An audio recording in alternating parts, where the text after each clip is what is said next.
Blog Talk Radio.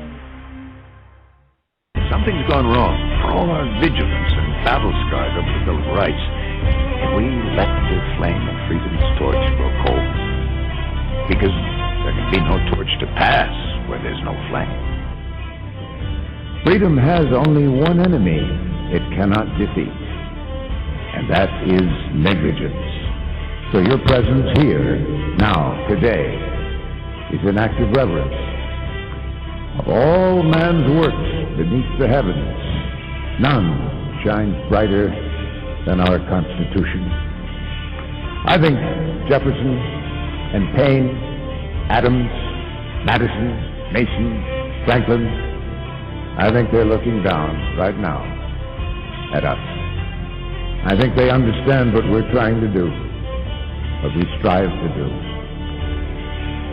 Every time our country stands in the path of danger, an instinct seems to summon her finest first, those who truly understand her. When freedom shivers in the cold shadow of true peril, it's always the patriots who first hear the call. When loss of liberty is looming, as it is now, the siren sounds first in the hearts of freedom's vanguard. Good evening, everybody. This is Joe Joseph, and welcome to another edition of Freedomlink Radio on Sunday, January 30th, 2011. And boy, oh boy, do we have some stuff to talk about this evening. Tonight, the focus of the show is going to be the power of one. That's going to be the focus, because wouldn't you know it, all this stuff going on in Egypt and what started in Tunisia started with one man. It started with a guy, a college graduate, couldn't get a job, so he embarks upon a career of selling fruit on the street, using a fruit stand. Gets approached, says, hey, you need a permit for that. Doesn't have a permit.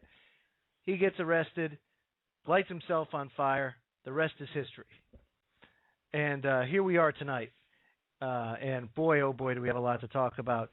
Griff, welcome aboard. John, glad to see you could make it. And let's dive into this, guys. It is quite chaotic overseas right now, and it seems that the infection is spreading. Wouldn't you say, Griff? I think so. I'm getting feedback in my audio here. Do I sound okay to you, Joe? You sound fantastic, Griff. Okay. I think this is the beginning. It's upon us now. I think it's going to spread, and I think it'll eventually be in the United States relatively soon. That's what I believe. I can't agree with you more.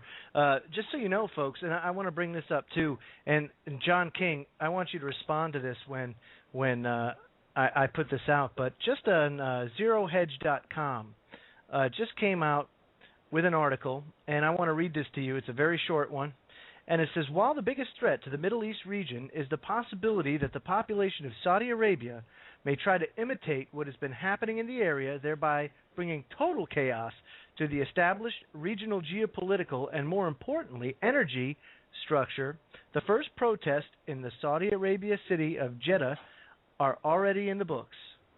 And if you guys go to Zero Hedge and look up, the article's name is Protest Spreads to Saudi Arabia, you'll see a video. Watch the video. But the interesting thing isn't so much what Saudi Arabia is doing. The interesting thing is what Kuwait's doing. Later on in the article, it says, on the other hand, we expect more news such as those from yesterday heard from Kuwait. Kuwait is paying its citizens $3,500 per citizen, plus free food for a year to keep calm. Oddly, visions of money-dropping helicopters, infinitely extendable unemployment insurance, and tax breaks keep dancing in our head.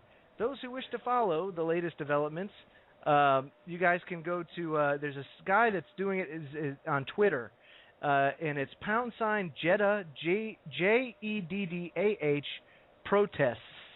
And that's, this person's on the ground in Saudi Arabia, and tweeting about that. But John, what do you think? What was the nationality of that country giving away the money and the food again, Joe? Kuwait. How do I become a Kuwaiti citizen again? I figured that $3,500 in free food for a year to a U.S. citizen in about 6 months is going to sound like a hell of a deal. Yeah, no, I totally agree. Totally agree. But do you see how fast it's spreading, guys? And do you see how it started? It all came as a result of one man lighting his ass on fire. Well, freedom is very contagious, guys. I mean, come on. The taste of freedom is what, once I woke up, is what actually started me down the path for learning about how to be the sovereign American movement. But is it freedom, John? Griff, is it really freedom that they're concerned about? Or no, is I it don't the think fact so. Is it the fact that they've gotten bamboozled all this time and I they're think finally words freaking like out? freedom or vehicles. That's the way your intelligence organizations always work all the time, from the beginning till now, all over the country. Every one of them, the Mossad, the CIA, the old KGB, now FSB, all of them work like that. They'll take a grain of truth, and then they will amplify it, and they will put out propaganda. I don't like the word propaganda. It's taken on a different meaning today. PR is not quite right. Something between propaganda and PR. Your orchestrating organizations to these happenings will bring forth a bit of truth, and they will couple it to something the people cannot disagree with, and then they will run with it for their own advantage, whatever that is. Usually it's power and money, and the people will go along with the democracy and the freedom and all of the good sounding things, and they will never know the truth. It's been done since the beginning. The War of 1861. Most of the people, certainly the people in the West, believe that it was a God war fought for slavery. It had nothing to do with slavery, but even today in history books, it's slavery. And God bless Lincoln, and God bless the Northern Army for freeing the slaves. It had nothing to do with it, and probably the same thing applies over there. The revolution is festering. They will put out Goebbels propaganda to pacify the do-gooder people all over the world that this is a noble quest, a noble war. It's in the name of God, and it doesn't have anything to do with freedom. But it goes to show you too, Griff, how people will just stand by and just watch this happen, but then one person does it, and all of a sudden everybody gets behind them, or everybody just says, you know what, yeah, this guy's right, let's go. And the same could be said, it kind of reminds me, back in my military days, there was an old joke that said, if a sailor went and stood in line, just picked a spot, didn't matter what, could be standing right in front of the wall, just a blank wall. If you had Marines embarked, in 10 minutes you'd have 10 Marines standing behind you, just in line. But that one shows guy, you, doesn't it? Yeah, but that one guy, he sets it all off, and that's what we've seen here. And you struck a good point too. History's been rewritten for so long that people really just don't know how crazy it is, and sometimes for innocent intentions. For example, have you ever heard of the name Israel Bissell? No. Israel Bissell was the guy that actually rode from Boston all the way down to Philadelphia to warn that the British were coming. He was the guy that actually did the ride of Paul Revere. Paul Revere rode, but he rode for about 5 miles. He went from Boston, I think, to Cambridge, and that was about it. Israel Bissell was the one that actually did it. But when I forget who it was that wrote the Midnight Ride of Paul Revere, that whole story.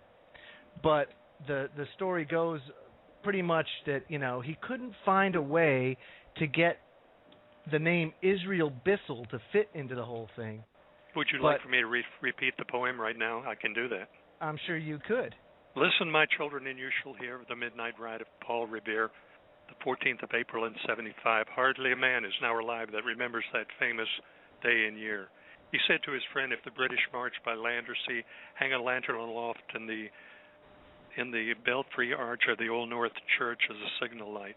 One if by land and two if by sea, and I on the opposite shore will be ready to ride and spread the alarm. Israel Biffle. That you can't fit that in, Joe. No, but that's what I'm saying. I think I would stick with Paul Revere. And that's why he did what he had to do. And by the way, Griff, I'm impressed. I learned that in the fifth grade. You learned that in the fifth grade and you still remember it? I can't remember what the hell I had for dinner yesterday.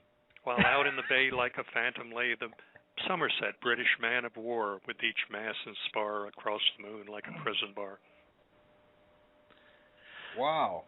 I better start taking my ginkgo biloba. I can also repeat Maud Miller on a summer's day. Watch the hired man rake the hay. It goes on and on. But do you see what I'm saying? Is that was for an innocent cause, because they just couldn't. This guy couldn't fit Israel Bissell in there, you know. But Paul Revere sure did fit, and so when he wrote that story, he rewrote history, because nobody knows the name Israel Bissell. It's just the way it is, you know. But who recorded that in history? What's that? Israel Biffle. How do we know that there was a person? Israel Bissell, he did exist. I could look it up for you. I can't remember the... Is that like Quinette Button? I don't know. He also invented the vacuum cleaner, everybody. The Hoover. No, it was the Bissell. Yes.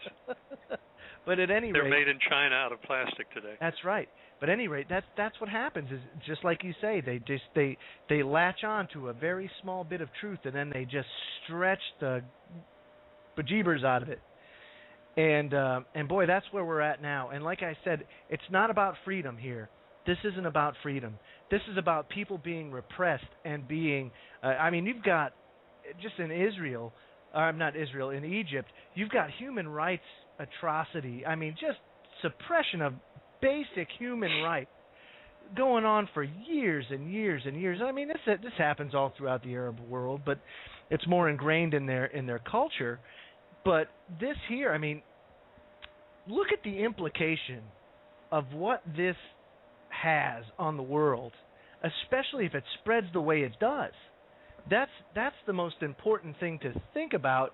And then you have to say, well, where does the United States fall in all this?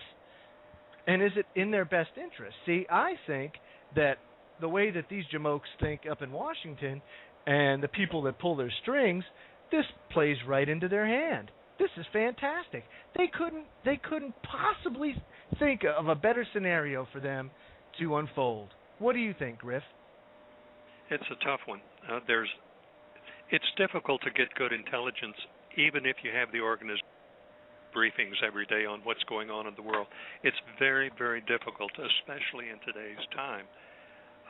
Everything is layered. Everything different than what it used to be. You can take some guesses at it based on daily intelligence briefings, but it's hard as hell to know where the truth lies in all of this. But I do know there is no doubt that it's going to spread, and I think it's a pretty good guess that it will come to the United States, and it's an agenda. Yeah. It's an agenda. Whoever is behind it, whoever is pulling the strings, whoever is financing this, whoever is orchestrating it, it will come to the United States and play out over here. And I do not believe the U.S. government will be able to cope with it. No, I agree. I think it's going to get totally out of control. John King, your input on that.